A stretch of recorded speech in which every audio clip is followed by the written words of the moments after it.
12 नवंबर 1996 की शाम को दिल्ली से करीब 100 किलोमीटर दूर चरखी दादरी में रहने वाले लोगों ने आसमान में बहुत तेज कड़कड़ाती बिजली को देखा और उससे पैदा होने वाली आवाज ने सबको दहशत में डाल दिया। लोगों को आसमान में आग का एक गोला दिखाई दे रहा था। चरखी दादरी के लोगों को कुछ समझ आता उससे पहले ही आसमान से लोहे के टुकड़े बरसने लगते हैं। लोहे के टुकड़ों के साथ में इंसानों के कटे हुए अंग भी बरसने लगते हैं और ये सारा मलबा 7 किलोमीटर के दायरे में फैल जाता है।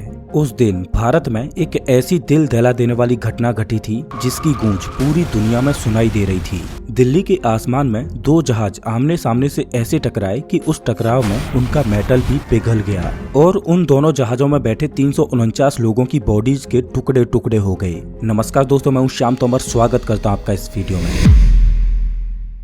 12 नवंबर 1996 को दिल्ली के इंदिरा गांधी इंटरनेशनल एयरपोर्ट से सऊदी अरेबियन एयरलाइन की फ्लाइट उड़ान भरने के लिए तैयार होती है। इस जहाज में 312 लोग सवार हैं, जिनमें 231 लोग भारतीय हैं जो सऊदी अरेबिया में काम ढूंढने के लिए जा रहे हैं। और शाम के 6:33 पर ये फ्लाइट उड़ान भरती है। इस फ्लाइट में बैठे लोग इस बात से अनजान हैं कि एक बड़ा खतरा इनकी ओर बहुत तेजी से बढ़ता ही चला आ रहा है और कुछ ही मिनटों में इस जहाज को चकनाचूर करने वाला है। दरअसल कजाकिस्तान देश से कजाकिस्तान एयरलाइन का एक चार्टर्ड प्लेन भारत आ रहा है जिसमें कुछ कपड़ों के व्यापारी बैठे हैं और इस फ्लाइट में 37 लोग सवार हैं। इस फ्लाइट को दिल्ली के इंदिरा गांधी एयरपोर्ट पर लैंड करना है। दरअसल 1996 में इंदिरा गांधी इंटरनेशनल एयरपोर्ट आज की तरह आधुनिक नहीं था।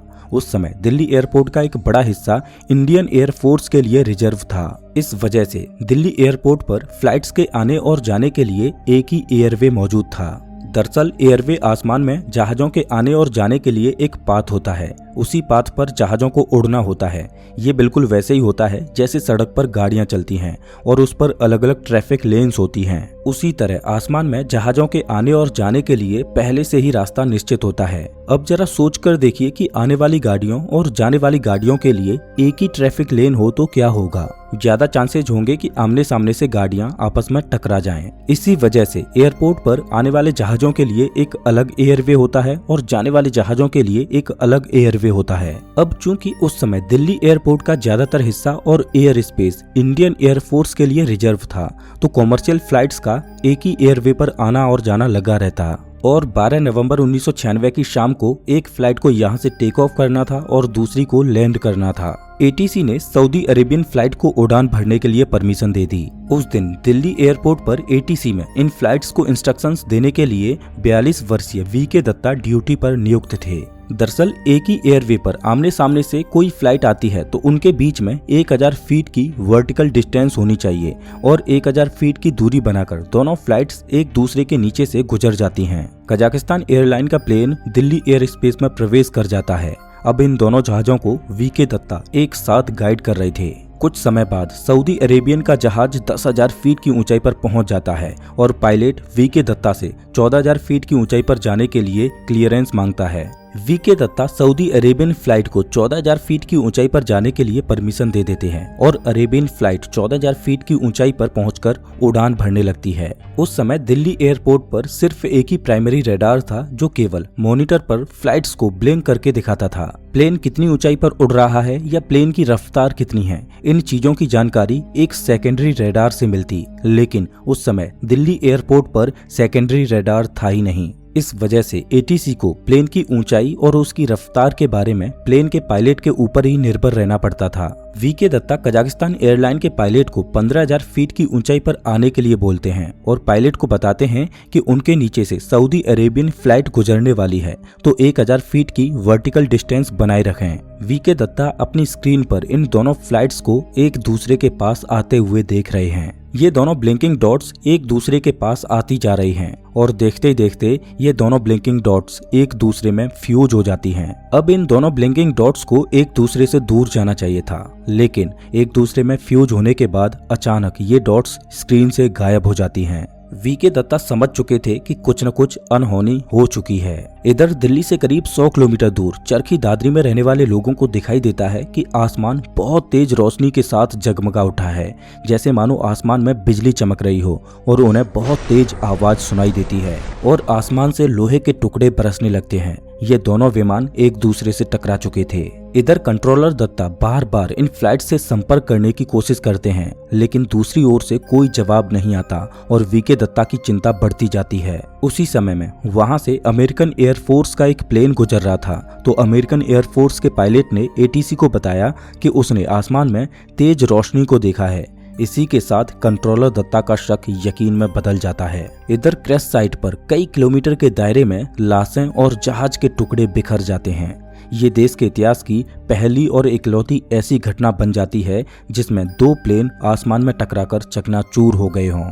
आखिर कहां पर गलती हुई कि ये दोनों प्लेन आपस में टकरा गए? क्या कंट्रोलर वीके दत्ता से कोई चूक हो गई थी या किसी तकनीकी खराबी की वजह से ये हादसा हुआ था? इसके लिए इस घटना की तहकीकात चालू की जाती है। घटना के अगले ही दिन दोनों ही जहाजों के ब्लैक बॉक्स को खोज लिया गया और इन दोनों ब्लैक बॉक्सेज को डिकोड करने के लिए भेज दिया जाता है। लेकिन ब्लैक बॉक्स में मौजूद डेटा को डिकोड होने में अभी बहुत टाइम था, जब तक इन्वेस्टिगेशन टीम इस घटना के अन्य पहलुओं की छानबीन में जुटी हुई थी। इस घटना के पीछे मेनली 3 कारण हो सकते थे। पहला कारण ये हो सकता था कि शायद दोनों ही फ्लाइट्स में से किसी एक पायलट ने एटीसी द्वारा दिए गए निर्देशों का पालन नहीं किया। दूसरा कारण ये हो सकता था कि शायद किसी एक जहाज के इंस्ट्रूमेंट्स गलत रीडिंग्स दिखा रहे हों, जिस वजह से ये हादसा हो गया। और तीसरा कारण ये हो सकता था कि शायद एटीसी में बैठे वीके दत्ता ने ही कोई गलत निर्देश दे दिए हों। ये गुत्थी तभी सुलझ सकती थी जब दोनों जहाजों के ब्लैक बॉक्स के डेटा को डिकोड किया जाए। कुछ दिन बाद ब्लैक बॉक्स का डेटा भी बाहर आ गया, जिसने इस घटना से संबंधित सभी सवालों से पर्दा उठा दिया। दरअसल इस घटना में वीके दत्ता की कोई भी गलती नहीं थी। वीके दत्ता ने तो दोनों ही फ्लाइट्स को सही इंस्ट्रक्शंस दिए थे। पहले तो ये माना जा रहा था कि शायद सऊदी वाला प्लेन 14,000 फीट की बजाय 15,000 फीट की ऊंचाई पर चला गया होगा, लेकिन सऊदी वाला प्लेन 14,000 फीट की ऊंचाई पर ही उड़ रहा था और इन दोनों जहाजों में टकराव भी 14,000 फीट के एल्टीट्यूड पर ही हुआ था। तो कहीं न कहीं गलती कजाक वाले प्लेन से ही हुई थी। लेकिन ऐसा क्या कारण रहा होगा कि कजाक वाला प्लेन इतनी बड़ी गलती कर बैठा? दरअसल कजाक विमान कोई आम जहाज नहीं था, बल्कि ये एक कार्गो जहाज था जो सामान को एक जगह से दूसरी जगह ढोने का काम करता था। लेकिन इस जहाज को चलाना ही अपने आप में एक महाभारत था, क्योंकि जहां अन्य जहाजों को 1 या 2 पायलट चला सकते थे, लेकिन इस जहाज को चलाने में 5 लोगों की जरूरत पड़ती थी और इन 5 लोगों में आपस में सही तालमेल होना बहुत जरूरी था। किसी एक की गलती भी एक बड़ी घटना को अंजाम दे सकती थी और कजाक विमान के साथ ऐसा ही हुआ। दरअसल कजाक विमान में बैठे पायलट को इंग्लिश नहीं आती थी, इस वजह से वो एटीसी से जल्दी बात नहीं कर पा रहा था, क्योंकि वो पहले एटीसी द्वारा दिए गए निर्देशों को ट्रांसलेट करता, फिर उसका जवाब देता।